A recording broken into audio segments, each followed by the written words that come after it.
السلام علیکم dear listeners. جی جناب, کہیے کیا حال ہے وال ہے, کیسے ہیں آپ سب؟ دعا ہے, امید ہے آپ سب خیریت سے ہوں گے, اور الحمدللہ میں بھی بالکل خیریت سے ہوں. اور جی جناب, آپ کے لیے لے کر آئی ہوں ایک شارٹ سٹوری. تو جناب, معذرت خواہ ہوں کہ میں نے آپ لوگوں کو بہت انتظار کروایا ہے. اس بار میں نے کچھ زیادہ ہی چھٹیاں لے لیں اور آپ لوگ بہت ٹائم سے انتظار کر رہے ہیں. کمنٹس بھی میں نے ریڈ کیے ہیں, پوچھ رہے ہیں کہ میں کہاں غائب ہوں. تو جناب, میں بالکل خیریت سے ہوں, اپنی بہن کے گھر آئی ہوئی ہوں, اور یہاں میرا قیام جو ہے وہ تھوڑا طویل ہو گیا ہے, اور اس وجہ سے جو ہے میں ریکارڈنگ نہیں کر سکی.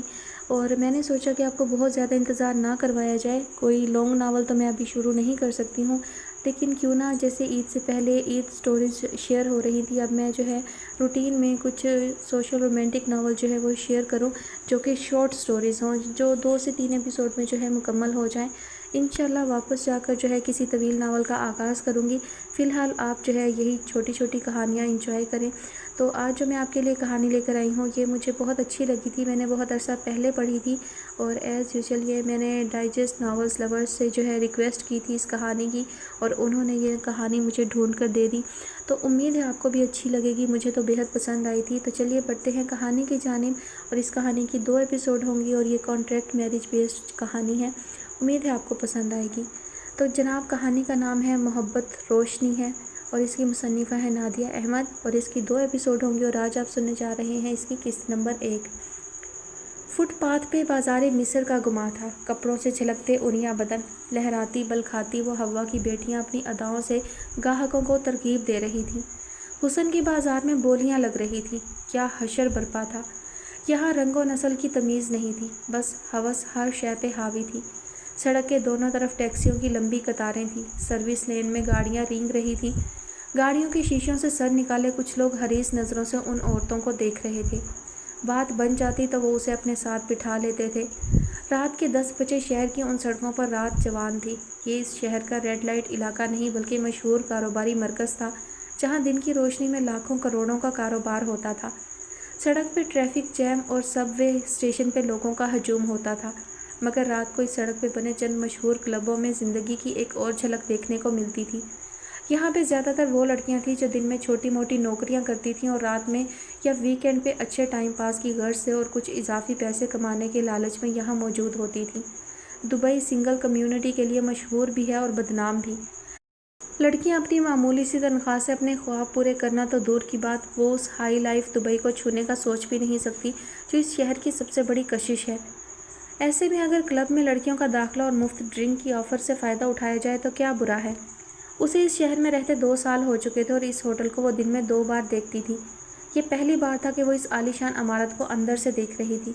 اس کی بلڈنگ باہر سے بھی قابل ستائش تھی, لیکن اسے اندازہ نہیں تھا یہ اندر سے اتنا عالیشان ہوگا. بلا شبہ یہ آرکیٹیکچر کا نادر نمونہ تھا. وہ عمارت جتنی شاندار باہر سے نظر آتی تھی, اس کا انٹیریئر اس سے زیادہ مبہوت کر دینے والا تھا. لابی میں اس وقت کافی لوگ تھے جو اسے سرسری نگاہ سے دیکھ کر آگے چلے گئے. کلب میں داخل ہوتے وقت اس کا دل پتے کی طرح کانپ رہا تھا. اگر اس وقت وہ مجبور نہ ہوتی تو کبھی اس جگہ قدم نہ دھرتی. قیمتی ٹائل فلور پر دھیمے قدموں سے چلتی وہ اس ہوٹل سے ملحقہ کلب میں داخل ہو گئی تھی. اندر کا ماحول اس کی سوچ سے زیادہ آزاد تھا. اس کی نظریں لوگوں کے ہجوم میں سحرش کا تعاقب کر رہی تھیں, اور پھر وہ اسے ڈانس فلور پر نظر آ گئی تھی. اسے دیکھ کر وہ تیزی سے اس کی جانب بڑھی تھی. گھٹنے سے اونچا رائل بلو سلیو لیس لباس اور چہرے پر انتہائی ڈارک میک اپ کیے سحرش پھولے ہوئے سانس کے ساتھ اس کی طرف آئی تھی. یہ کیا حلیہ بنا رکھا ہے. اب اگر کلب آ ہی رہی تھی تو کچھ حالت بھی سنوار لیتی. اسے لے کر کلب سے باہر جاتے ہوئے سحرش نے تمسخر سے کہا. سیاہ ٹاپ اور بلیک جینز میں سر پر سکارف اوڑھے وہ اس ماحول میں پوری طرح مس فٹ تھی. کیا خرابی ہے میرے حلیے میں سحرش. وہ اس کے مذاق اڑانے پر کچھ شرمندہ ہو کر بولی تھی. سحرش اس کی کسی بھی بات کا جواب دیے بغیر تیز قدم اٹھاتی چلتی جا رہی تھی. اس کا رخ ریسٹ رومز کی طرف تھا. اب چونکہ تمہیں کچھ وقت یہاں میرے ساتھ گزارنا ہے تو پلیز یہ سکارف اتار دو. اس کے سر سے سکارف کھینچ کر اتارتے ہوئے اس نے کلپ میں جکڑے اس کے لمبے سیاہ بالوں کو کھول دیا تھا. اپنے پرس سے ایک لپسٹک نکال کر اس نے زبردستی گہری سرخ لپسٹک سے اس کے ہونٹوں کو رنگ دیا تھا. میں نہیں کرتی میک اپ, اور پلیز میرا سکارف واپس کرو, مجھے الجھن ہو رہی ہے. اس کی حرکتوں پہ اپسٹ ہوتی وہ بال باندھنے لگی تھی. دیکھو, اگر تمہیں میرے ساتھ یہاں کچھ دیر رہنا ہے تو اپنا حلیہ میرے مطابق کرنا ہوگا. اب تمہاری بدولت میں اپنے فرینڈز کے سامنے شرمندہ نہیں ہو سکتی. اس کے 2 ٹوک لہجے پہ لب کاٹتے اس نے بالوں کو کھلا چھوڑ دیا. جمی کب تک آئے گا. وہ واپس کلب کی طرف جاتے ہوئے اس سے پوچھ رہی تھی.